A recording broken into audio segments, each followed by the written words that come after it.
जो आज हम आप लोग के क्लास 10th का जनन चैप्टर का प्रश्न ऑब्जेक्टिव कराने वाले हैं। देखिए स्क्रीन पर आप लोग को दिख रहा होगा। सबसे पहला क्वेश्चन, जीव जनन क्यों करते हैं? इसका ऑप्शन ए देखिए, अपनी जाति का अस्तित्व बचाने के लिए करते हैं। ऑप्शन बी देखिए, अपनी जाति की संख्या में वृद्धि करने के लिए। ऑप्शन सी जो लिखा हुआ आनुवांशिक गुण पीढ़ी दर पीढ़ी पहुंचाने के लिए। ऑप्शन डी में है कि इनमें से सभी। क्या होगा इसका आंसर, बताएंगे आप लोग। इसका आंसर क्या होगा बताइएगा आप लोग। तो चलिए, इसका आंसर जो होगा आपका ऑप्शन नंबर डी होगा। क्या होगा? ऑप्शन नंबर डी होगा, याद रखेंगे। चलिए अब अगले क्वेश्चन की तरफ हम लोग बढ़ते हैं। अगला क्वेश्चन देखिए स्क्रीन पे है। दूसरा क्वेश्चन क्या है? दूसरा क्वेश्चन, लैंगिक जनन के लिए किस प्रकार का कोशिका विभाजन होता है? बताएंगे। अर्धसूत्री विभाजन या ऑप्शन बी में समसूत्री विभाजन कि असूत्री विभाजन। ऑप्शन डी इनमें से सभी। कौन सा होता है बताएंगे। लैंगिक जनन के लिए किस प्रकार का कोशिका विभाजन होता है, बताएंगे जल्दी। इसका आंसर क्या होगा? तो चलिए, इसका आंसर जो होगा आपका ए होगा, अर्धसूत्री विभाजन होता है। ठीक ना, लैंगिक जनन में, याद रखेंगे। अगला सवाल क्या है आपका? देखिए अगला सवाल जो है नीचे था, देखिए यहाँ पे क्या है। एक अंडप में कितने बीजांड होते हैं? बताएंगे। एक, अनेक, तीन, चार, इनमें से सभी। कौन होगा बताएंगे इसका आंसर। तो आपका आंसर इसका हो जाएगा इनमें सभी। एक भी होता है, अनेक भी होता है, तीन चार भी होता है, याद रखेंगे। इसलिए यहाँ देखिए नीचे ऑप्शन डी में दिया है सभी। चलिए अगला प्रश्न की तरफ चलते हैं। 4 नंबर प्रश्न क्या है? स्त्रियों के मासिक चक्र में एक परिपक्व अंडा किस दिन अंडाशय से बाहर निकलता है? बताएंगे। इसका आंसर क्या होगा बताइए। 28वें दिन, 20वें दिन, 24वें दिन कि 30वें दिन होगा? बताएंगे इसका आंसर। चलिए, इसका आंसर जो होगा वो आपका ऑप्शन सी होगा। 14वें दिन जो है परिपक्व अंडा अंडाशय से बाहर निकलता है, याद रखना है। अगला नंबर जो प्रश्न आपका क्या है, याद रखिएगा। क्या है? वृषण कोश का तापमान शरीर के समान तापमान से, मतलब सामान्य तापमान से डॉट खाली जगह कम होता है। मतलब कितना डिग्री सेल्सियस कम होता है ये बताना है। 1 degree Celsius, 2 degree Celsius, 5 degree Celsius, 4 degree Celsius, कितना कम होता है, ऐसे अप्रॉक्स में दिया गया है, आपको बताना है इसका आंसर कितना होगा। तो इसका आंसर जो होगा आपका ऑप्शन नंबर बी होगा, याद रखिएगा ऑप्शन बी। ठीक ना। अब अगले प्रश्न की ओर चलते हैं। प्रश्न नंबर 6 देखिए क्या है। प्रश्न नंबर 6, अंडाणु निषेचित होता है। कहाँ अंडाणु निषेचित होता है? योनि से, गर्भाशय से, फैलोपियन नलिका से, अंडाशय से, किसमें होता है बताइएगा। बहुत इंपॉर्टेंट सवाल है, वीवीआई सवाल है, याद रखिएगा। ये सवाल आपका वीवीआई है, इम्पोर्टेंट है। ठीक ना। क्या है? तो याद रखेंगे इसका जो आंसर होगा ऑप्शन सी होगा, फैलोपियन नलिका से होती है अंडाणु का निषेचन। ठीक ना, याद रखेंगे। अब जो अगला नंबर प्रश्न देखिए, 7 नंबर प्रश्न क्या है आपका। 7 नंबर ध्यान से देखेंगे। अंडाणु एवं शुक्राणु में गुणसूत्र की संख्या मादा कोशिका के तुलना में क्या होती है? समान रहती है, दुगनी हो जाती है, आधी हो जाती है कि इनमें से सभी। क्या होता है बताएंगे। अंडाणु, फिर से एक बार पढ़ रहे हैं। अंडाणु एवं शुक्राणु में गुणसूत्र की संख्या मादा कोशिका के तुलना में होता है, समान रहती है कि दुगनी हो जाती है कि आधी हो जाती है, इनमें से सभी। क्या होगा बताएंगे 7 का आंसर। चलिए 7 का आंसर जो होगा आपका ऑप्शन नंबर सी होगा। ठीक ना, आधी हो जाती है, हमेशा याद रखिएगा। चलिए अगले प्रश्न की तरफ चलते हैं।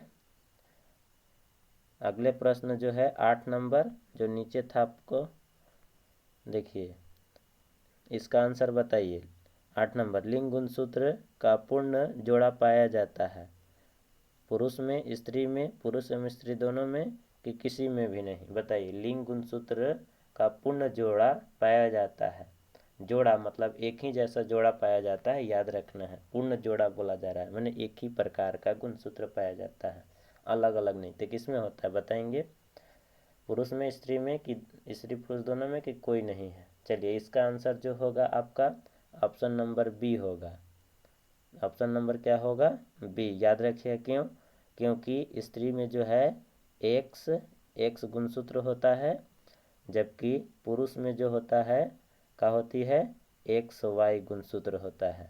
तो यहाँ पर आपको लोग के देखने को मिल रहा होगा कि एक्स एक्स देखिए एक ही जोड़ा मिल रहा है पूर्ण, ठीक ना, एक्स एक्स, इसीलिए स्त्री में होगा, याद रखना है। अगले नंबर प्रश्न की तरफ चलते हैं। क्या है 9 नंबर? मानव मादा के जनन तंत्र का भाग नहीं है, कौन? मादा जनन तंत्र का भाग कौन है? नहीं है, बताना है आपको। अंडाशय, ऑप्शन बी गर्भाशय, शुक्रवाहिका, डिंब वाहिनी, कौन भाग नहीं है? बताइए इसका आंसर क्या होगा? तो इसका आंसर जो होगा आपका क्या होगा? सी होगा, ठीक ना। ये जो है नर जनन तंत्र का भाग है शुक्रवाहिका, बाकी अंडाशय, गर्भाशय, डिंब वाहिनी जो है क्या चीज़ का भाग है? माता जनन तंत्र का भाग है, याद रखना है। चलिए अब अगले प्रश्न की तरफ चलते हैं। 10 नंबर प्रश्न क्या है आपका? शुक्राणु बनता है, किसमें बनता है? वृषण में, मूत्राशय में, गर्भाशय में, अंडाशय में, किसमें बनता है? बताएंगे किसमें बनता है? बताइए किसमें बनता है? 10 नंबर का आंसर। तो इस याद रखना है, इसका जो आंसर होगा आपका ए होगा। क्या होगा? वृषण में शुक्राणु बनता है, याद रखना है। चलिए अब जो है 11 नंबर सवाल देखिए। 11 नंबर सवाल आपका क्या है? तो 11 नंबर सवाल, ऐसे जीव जिनमें दोनों लिंग उपस्थित होता है, मतलब नर लिंग भी और मादा लिंग भी दोनों उपस्थित होता है, तब उसे क्या कहा जाता है? बताना है। एक लिंगी, द्विलिंगी, अलिंगी, इनमें से कोई नहीं, दोनों लिंग पाया जाता है, नर और मादा दोनों लिंग पाया जाता है एक जीव में, तो उसको क्या बोलते हैं? चलिए आपका आंसर क्या होगा? ये तो ऑप्शन नंबर बी होगा। दोनों लिंग होता है तो इसलिए द्विलिंगी बोलते हैं। द्विलिंगी को हम लोग एक और नाम से जानते हैं, उभयलिंगी। क्या नाम से जानते हैं? उभयलिंगी, याद रखिएगा, उभयलिंगी के नाम से जानते हैं, ठीक। चलिए अब अगले प्रश्न की तरफ चलते हैं। अगला प्रश्न क्या है? 12 नंबर देखिए। ऊतक संवर्धन में किस प्रकार का ऊतक लेते हैं? ऊतक संवर्धन किस प्रकार का ऊतक लेते हैं? बताना है आपको। मेरिस्टेमेटिक ऊतक लेते हैं, परमानेंट ऊतक लेते हैं, कि ए एवं बी दोनों, माने मेरिस्टेमेटिक और परमानेंट दोनों लेते हैं, कि इनमें से इसमें से मान लीजिए कि कोई नहीं होगा, ठीक ना, याद रखना है। तो इसका आंसर क्या होगा? बताना है 12 के। तो 12 का जो आंसर होगा आपका मेरिस्टेमेटिक टिश्यू लेते हैं। कौन सा ऊतक लेते हैं? मेरिस्टेमेटिक, ए नंबर। क्या होगा? ए नंबर। चलिए अब अगले प्रश्न की तरफ चलते हैं। 13 नंबर, आलू में प्रजनन कैसे होता है? बताएंगे आलू में प्रजनन कैसे होता है? मुकुल के द्वारा, बीजाणु जनन के द्वारा होता है, कायिक प्रवर्धन की अपखंडन? बताना है किसके द्वारा होता है? तो इसका आंसर जो होगा आपका ऑप्शन नंबर सी होगा। आलू में कायिक प्रवर्धन होता है। क्या होता है? कायिक प्रवर्धन, ठीक ना। अब जो है अगला नंबर हम लोग प्रश्न कर रहे हैं, दिखा रहे हैं स्क्रीन पर, देखिए क्या है अगला प्रश्न आपका। तो देखेंगे, अलैंगिक जनन के समय में कौन सा विभाजन होता है? बताइए अलैंगिक जनन में। एक तो लैंगिक जनन वाला बता दिए थे जिसमें अर्धसूत्री विभाजन होता है, अलैंगिक में क्या होता है बताना है आपको। क्या होता है?